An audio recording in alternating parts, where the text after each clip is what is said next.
ये 10 लोगों के व्यतिरिक्त अगर कोई भी निवेदन करता है, कॉल करता है या अपनी बात रखता है और कुछ भी गलत उससे हिंसा होती है या भड़काऊ बयान देता हुआ है तो all India Buddhist forum committee उसके लिए जिम्मेवार नहीं है। ये हम लोगों ने 10 लोगों के नाम दिए कि यह अधिकृत बोलने के लिए प्रवक्ता के तौर पर डिसीजन लेकर के जो भी वार्ता है, जो भी बात है वो रखेंगे। इसके अलावा कोई भी रखेगा उसको हम लोग नहीं मानेंगे।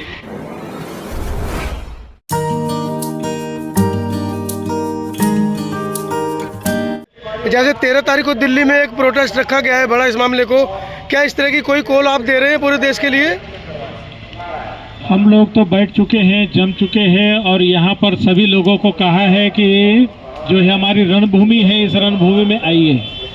अभी अलग अलग कोई भंते अपने जगह से, कोई नेता अपने जगह से अगर वो कह रहे हैं बुद्ध गया के बारे में कि यहाँ निवेदन दो, वहाँ निवेदन दो, हम सभी लोगों से आह्वान करते हैं कि हम लोगों ने ये ऑल इंडिया बुद्धिस्ट फोरम के तहत जो तमाम बौद्ध संस्थाएं हैं उन तमाम संस्थाओं को साथ में लेकर के ये अभियान शुरू किया है माघ पूर्णिमा से। तो कोई भी व्यक्ति अपने ढंग से अगर बयान देता है तो वो उसके लिए जिम्मेवार है। ऑल इंडिया बुद्धिस्ट फोरम की ओर से हमने जिलाधिकारी गया उनको एक निवेदन भेजा है और उस निवेदन में कहा है कि हमारे जो प्रतिनिधि है भंते प्रज्ञाशील महाथेरो, जम्बू लामा, आकाश लामा, भंते सुनीत पाल, भंते विनय रखिता, भंते विश्वदानंद बोधि महाथेरो, भंते करुणाशील राहुल, भंते AK जिम्बाजी और MK योंजन साहब और श्री लोबजांग तमांग, ये 10 लोगों के व्यतिरिक्त अगर कोई भी निवेदन करता है, कॉल करता है या अपनी बात रखता है और कुछ भी गलत उससे हिंसा होती है या भड़काऊ बयान देता हुआ है तो all India Buddhist forum committee उसके लिए जिम्मेवार नहीं है। ये हम लोगों ने 10 लोगों के नाम दिए कि यह अधिकृत बोलने के लिए प्रवक्ता के तौर पर डिसीजन लेकर के जो भी वार्ता है, जो भी बात है वो रखेंगे। इसके अलावा कोई भी रखेगा उसको हम लोग नहीं मानेंगे। तो अभी इस तरह से हमने कॉल तो 12 फरवरी को ही कहा कि बुद्ध गया आओ, बुद्ध गया चलो, लेकिन हमारे बीच कोई आता है, बैठता है और लाइव कोई प्रोग्राम चलता है तो उसमें बोल देता है कि जिलाधिकारियों को निवेदन दे दो, राज्यपाल को निवेदन दे दो, मुख्यमंत्री को निवेदन दे दो। तो कुछ लोगों ने मामला थोड़ा बिगाड़ दिया, इसलिए बुद्ध गया में जो भीड़ आनी थी वो नहीं दिखाई दे रही। लोग अलग अलग जिले में अपने अपने बाथरूम में, अपने अपने घरों में उछल रहे हैं, अपना अपना फोटो छाप रहे हैं और बैनर लेके उछल कूद कर रहे हैं। उनको कहा था कि यहाँ आओ, बुद्ध गया में आओ, भांगड़ा करो यहाँ, लेकिन एक भी यहाँ पर वो संस्था वाले जो है यहाँ पर आने चाहिए थे, दिखाई देने चाहिए थे। बहुत से दल वाले हैं, आर्मी वाले हैं, नाम बड़े बड़े हैं, लेकिन रात में यहाँ 4 लोग भी लाठी वाले दिखाई नहीं देते।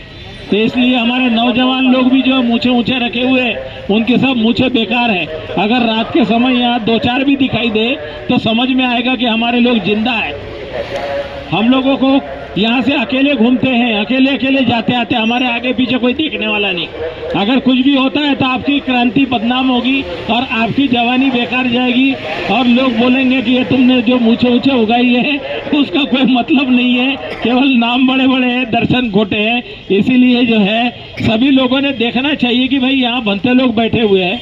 हम भी लाठी काठी डंडा भाला सब जानते हैं, सब हथियार चलाना जानता हूँ, लेकिन भंते बनाओ ना, भंते बनाओ, हथियार नहीं उठा सकता। लेकिन जब जरूरत होगी तो तब देखेंगे। लेकिन ऐसे है कि जब हमारी सेवा में कोई कहते हैं कि हम ये सेना वाले हैं, वो दल वाले हैं, समता सैनिक दल वाले हैं, तो उन्होंने यहाँ उपस्थित होना चाहिए। अपने अपने इधर उधर करने से क्या फायदा है? अभी तो बनते जी FIR होगी आपके ऊपर। FIR हो गई तो हम तो चाहते हैं कि FIR हो जाए, गोलियां चले, हमको जेल में ले जाए, घसीटे, मारे, पीटे, टुकड़े टुकड़े करे, ताकि लोग देखे, हमारे सिर में खून लगा हुआ देखे, शर्म आएगी लोगों को कि धर्मगुरुओं पर हमले हो रहे हैं और लोग जो है हाथों में चूड़ियां पहन के बैठे हुए हैं। अभी सौरभ कैसे देख रहे हैं पूरे मामले को? देखिए, अभी हमारे तमाम जो गार्जियन हैं, बुद्धिजीवी वर्ग के लोग अभी आपको विशेष रूप से जानकारी दी और जो सच्चाई है वो सच्चाई यही है कि अब बौद्धों से रिलेटेड जो टेम्पल हैं वो केंद्र है बोधगया, और यहाँ पे जिस प्रकार से गैर बौद्धिस्टों के द्वारा जो कब्जा किया गया है, ये निस्संदेह हम सभी के भावना के साथ खिलवाड़ है। और ऐसे भी भारत में लोगों की भावना बहुत जल्द जो है भावना को ठेस पहुंचती है। तो हमारी भी भावना है, खास करके इस देश में जो बाबा साहब को मानने वाले लोग हैं, अति पिछड़ा अनुसूचित जाति और तमाम वो अल्पसंख्यक वर्ग के लोग जिनको संविधान में आस्था है, जिनको बाबा साहब में आस्था है, उनको बौद्ध धर्म में भी आस्था है, और उनकी आस्था के साथ ऐसे खिलवाड़ करना ये उचित नहीं है। हमने यहाँ के जिलाधिकारी से बात की और तमाम प्रकार के जो है बातों को रखा गया, और निस्संदेह अगर बिहार सरकार चाहे तो ये विवाद यहाँ तक आते ही नहीं। बिहार सरकार अगर चाहे तो इसको बहुत ही शांतिपूर्ण तरीके से बिना किसी आंदोलन के BTMC एक्ट को बदल करके यहाँ पे बौद्धिस्टों को पूर्ण रूप से सौंप दिया जाता।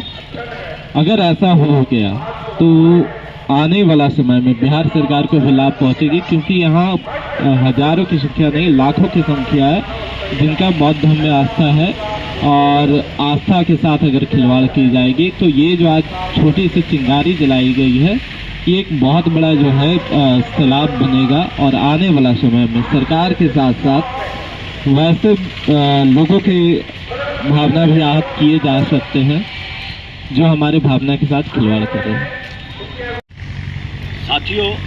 थोड़ा माइक ऊपर कर लीजिए। साथियों, देश में किसी भी डेमोक्रेसी में सबसे ज़्यादा सबसे महत्वपूर्ण अधिकार राइट टू लाइफ के साथ जो है वो है राइट टू एक्सप्रेशन, अपनी बात कहना, अपनी बात सुनाना। और डेमोक्रेसी की मर्जी नहीं है, डेमोक्रेसी में ड्यूटी है। जो लोग सत्ता में हैं, जो सरकार में बैठे हुए लोग हैं, इंडियन कॉन्स्टिट्यूशन के बाद देश में सत्ता नहीं है, व्यवस्था होनी चाहिए। और देश का संविधान मानवीय व्यवस्था को स्थापित करने के लिए ही बना है। देश में मानवीय व्यवस्था में हर मानव की बात सुनी जाती है। 1000 आदमी गलत बात कर रहे हैं और एक आदमी ठीक बात कर रहा है, उस एक बात को तवज्जो देने का नाम डेमोक्रेसी होता है। बहुमत का नाम शासन होता है, बहुमत डेमोक्रेसी का नाम नहीं होता। डेमोक्रेसी का नाम संवाद होता है, सबसे बात होती है। जब सर्वसम्मति नहीं होती तब बहुमत की बात होती है, वरना बहुमत सबसे लास्ट कड़ी की चीज़ है। जो बहुमत से सरकार बनाना, बहुमत से बिल पास करना, बहुमत से विधेयक पास करना, ये चोरी चकारी है। और ये एक तरह से इसको कहेंगे शासन मानसिकता, जो आज़ादी से पहले राजशाही, तानाशाही, व्यक्तिवाद, जिसको दफन करके इस देश ने स्वतंत्रता हासिल की और देश में संविधान आया। संविधान एक डॉक्यूमेंट का नाम है, उस ग्रंथ का नाम है जो इस देश में मानवीय व्यवस्था स्थापित करने के लिए बनाया था, और जिसमें समानता शकल की समानता नहीं, रंग रूप की समानता नहीं, भाषा की समानता नहीं, हमारे अंदर बैठी हुई मानवता की समानता, उसके आधार पर समानता है इस देश के अंदर। और ये पूरी दुनिया के सारी 800 करोड़ लोग भी उसी सॉफ्टवेयर के हैं, उसी तरह की मानवता सबके अंदर है, उसी तरह की फीलिंग। और साथियों, हम भी जो बड़े हुए, खुद रिलीजियस शिक्षाओं के बारे में अपने लेवल पे हम लोगों ने पढ़ा, तो मैं अपनी बात बता रहा हूँ, मैं खुद सेटिस्फाई हुआ तथागत बुद्धा की टीचिंग से। और इस देश की जो सनातन परंपरा है, जिसको हम सनातन धर्म कह सकते हैं, वही है बौद्ध धर्म। इस देश की सनातन परंपरा के 2 ही पुरोधा रहे इस देश के अंदर बड़े, तथागत बुद्ध और महावीर जैन।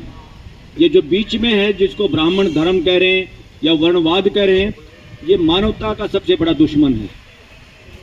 ये मानव में भेद करना, अस्तित्व में ऐसा कोई भेद नहीं है, अस्तित्व में ऐसा कोई रहस्य नहीं है, अस्तित्व में नियम है। संविधान मानव का जीने का भी अस्तित्व में है, समझना और जीना है, जैसे कि तथागत बुद्ध की शिक्षाओं से हमें पता चलता है। वास्तविकता, जो वास्तविकता से डरते हैं, जो तथ्यों से डरते हैं, जो तर्क से डरते हैं, जो प्रश्नों से डरते हैं, वो रिलीजन नहीं हो सकते, वो ढोंग हो सकते हैं। तो आज यहाँ पर ये ढोंग वर्सेस मानवता के बीच में एक बात है, द्वंद्व है। इसको जंग कहें, क्या कहें, जंग एक भारी शब्द हो जाता है, नेगेटिव शब्द हो जाता है। सब लोग इकट्ठे होंगे वकीलों को भी डिमोरलाइज करने के लिए, ताकि कुछ चंद वकील समाज इस देश में डरा नहीं, सब लोग डर गए, व्यापारी डर गया, कर्मचारी डर गया, दुकानदार डर गया, जिसको भी इवन बिजली का कनेक्शन वो भी डर गया। तो वकीलों ने अपनी आवाज़ बुलंद रखी। तो जो लोग सत्ता मानसिकता से ग्रस्त हैं, मानसिक बीमार जो लोग हैं, और बहुत सारे ऐसे लोग पार्लियामेंट में बैठे हैं, और ऐसे लोग मंत्री संतरी पीएम और सीएम भी हो सकते हैं, उस मानसिकता के लोगों को जो चैलेंज किया वकीलों ने, तो सोचा कि वकीलों का भी इलाज किया जाए, एक बिल लेके आए। तो वकील जाति पे, रिलीजन पे, भाषा पे बटा नहीं, इकट्ठा हो गया। इकट्ठा होते ही वो अपने आप वो बिल चूहे की तरह बिल में घुस गया। हिम्मत नहीं हुई किसी की कि उसको पास कर दिया जाए। इसी तरह से, और एक और बात मैं क्लियर करना चाहता हूँ, जो लोग अपने खाने में या कहीं ना कहीं सरकारी डॉक्यूमेंट या सरकार के डाटे ये कहते हैं इतने करोड़ हिंदू, उसमें कुछ लोगों को छोड़ के जो वर्णवादी मानसिकता से ग्रसित लोग हैं, बाकी सारे लोगों के दिल में है तथागत बुद्ध। मैं डंके की चोट पे कर रहा हूँ, ये हकीकत है इस देश की, मैं उनमें से एक हूँ। इसलिए अगर इस बात पे, यहाँ पे जो चोरी और सीनाजोरी चल रही, मैं खुद देख के आया हूँ, मैं 25-30 साल पहले भी आया था, इतना भीड़ नहीं थी यहाँ पर। तो आज जब देखा हमने वो हटा हटा के कपड़े कि किसको पांडव, किसको मूर्तियां बना के तथागत बुद्ध पे कपड़ा ढक के, तुम तो पुरुष पे कपड़ा ढक के नारी बनाने पे चले हुए हो, नारी पे कपड़ा ढक के तुम पुरुष बनाने पे चले हुए। ऐसी बदमाशी नहीं चल सकती डेमोक्रेसी के अंदर। ये नंगा हो जाएगा देश के सामने, और इसको इसी तरह से ये देश के सामने बात रखने की है। देश तक ये मैसेज पहुंचेगा, ये सच्चाई पहुंचेगी, जीत सच्चाई की होगी। और वहाँ से जो चोरी चकारी से, मैं उसको भी चोरी चकारी कहूँगा, चोरी चकारी से जो एक्ट बना था, वो दूषित मानसिकता ने ये एक्ट बनाया है, चाहे वो बेशक विधानसभा में पास हुआ हो। देश की असली विधानसभा उस प्रदेश की जनता है, देश की असली पार्लियामेंट देश की जनता है, उन बिल्डिंगों में पार्लियामेंट नहीं है। देश की असली सुप्रीम कोर्ट और देश की जनता है। मैं बार बार इस बात को देश में उठाने की कोशिश करता हूँ कि it is the people of the country who are supreme. उसके आगे कुछ नहीं है, ना सुप्रीम कोर्ट है, ना पार्लियामेंट है, और ना आपकी विधानसभा है। जहाँ पे तुमने चोरी चकारी करके कोई कानून पास कर लिया और बुद्धिस्ट टेम्पल एक्ट जो बना दिया, उसमें क्या मतलब था इस तरह की बेहूदी बात लिखने का कि डीएम हिंदू होगा और वो चेयरपर्सन होगा इस कमेटी का, और 4 लोग हिंदू होंगे। हिंदू कौन फिर? अगर तुमने हिंदू बनाने थे तो तुमने वर्ण व्यवस्था बना रखी है। वो हिंदू का चोला पहना है ब्राह्मणवाद ने, हिंदू का चोला पहना वर्णवाद ने। इस देश की मेजोरिटी जो अपने आप को हिंदू कहते हैं, डॉक्यूमेंट में हिंदू हैं, उनका कोई लेना देना नहीं इस वर्णवाद से, कोई लेना देना नहीं ब्राह्मणवाद से। अरे ऐसी कथा कहानी ग्रंथों से जो झूठ पे आधारित है, जो मनगढ़ंत है, जो इतिहास का सामना नहीं कर सकती, जो एविडेंस से डर के भागती हैं, जो प्रश्नों से डर के भागती है। पूरा देश की जनता प्रश्नों का उत्तर चाहती है, ढोंग से बचना चाहती है। और ये मत सोचो कि झूठे प्रचार में इतने करोड़ लोग कुंभ नहाने चले गए, ना तो इतने करोड़ गए, वो झूठा है, पर काफी लोग गए। पर उसका जाने का ये मतलब नहीं है वो नतमस्तक है ढोंग के। वो सब अपने अपने जुगाड़ में गए, कोई टूरिज्म के चक्कर में गया, कोई किसी और चक्कर में गया, उनका कोई लेना देना नहीं ढोंग से। वो ढोंग विरोधी है। उनमें से ज्यादातर लोग, अगर सर्वे कर लिया जाए, ज्यादातर लोग जो कुंभ नहाने गए हैं वो तथागत बुद्ध के साथ खड़े हैं, इस मुद्दे के साथ खड़े हैं। मैं इसको बताना बहुत बढ़िया, बहुत बढ़िया। तो इस बात को वो करना है। तथागत बुद्ध की वजह से हम पूरी मानवता से जुड़ते हैं, और वर्णवाद के चक्कर में पड़ के हम अपने घर के भी नहीं रहते। ऐसे घटिया मानसिकता से तो देश को आज़ाद कराना है। ये खाली यहाँ बौद्ध मंदिर नहीं आज़ाद कराना है, इस देश को मानसिक गुलामी से आज़ाद कराना है। इस देश के बाहर के आक्रांताओं ने तो कम नुकसान किया, बल्कि कईयों की वजह से तो हम मानव जाति बच पाई। गरीब गुरबे लोग किस तरह का हाल कर रखा था इस देश का। इस देश का असली दुश्मन, एक नंबर का खतरनाक दीमक, जिसको हमने मिटाना पड़ेगा। जैसे घर को दीमक खा जाता, पूरे घर की लकड़ियां सब बर्बाद कर देता। इस देश में सबसे बड़ा दीमक, और पूरी मानव जाति में से भयंकर दीमक और किसी देश में नहीं है जो यहाँ पर है, वर्णवाद के रूप में। ये दीमक है। इस मानसिक गुलामी, हजारों साल की मानसिक गुलामी को अब जूते मार के दफन करना होगा। मैं जूते का मतलब कहना, समूल नष्ट करना होगा इसको। तो इसलिए भंते लोगों का भी और बौद्ध धर्म से या बौद्ध शिक्षाओं से जुड़े हुए लोगों की ये ड्यूटी है अपने उस परिवार के लिए, 140 करोड़ का जो परिवार इस देश में रहता है और 800 करोड़ का परिवार जो दुनिया में रहता है, कि उनको ये मत से को संख्या कितनी है, हर दिल में तथागत बुद्ध का कोई भी पूरी धरती में विरोधी नहीं है। इवन मैं तो कहूँ चाहे क्रिश्चियनिटी है चाहे दूसरे और लोग हैं, उनसे पूछेंगे तो इस नाम से, इस बात से, इन शिक्षाओं से किसी को प्रेज नहीं, सब दिल से प्यार करते हैं। इसलिए ये तो मुक्त होगा। इकट्ठे होने की एक बार जरूरत है। ये तो सारा का सारा वहाँ से गंद निकलेगा बाहर। ये तो बदमाशी है। कैसे हुआ? एक डीएम के होते हुए कैसे मूर्तियाँ लगी दूसरी? ये तो एनक्रोचमेंट है। मैं इसको कहता हूँ रिलीजियस टेररिज्म। और जिन लोगों ने काम किया वो है असली टेररिस्ट देश के, उनको साथ ये इलाज होना चाहिए। ये जो लोग आवाज़ उठाते हैं अपने हकों की, उनको टेररिस्ट कह के गिरफ्तार करते हैं, गोलियां मरवाते हैं। जल जंगल की जो बात करता है उसको नक्सलवादी बोल देते हैं। जो अपने किसी और हक की बात करता है, अपने स्टेट की, राज्य के हकों की बात करता है, उसको आतंकवादी बोल देते हैं।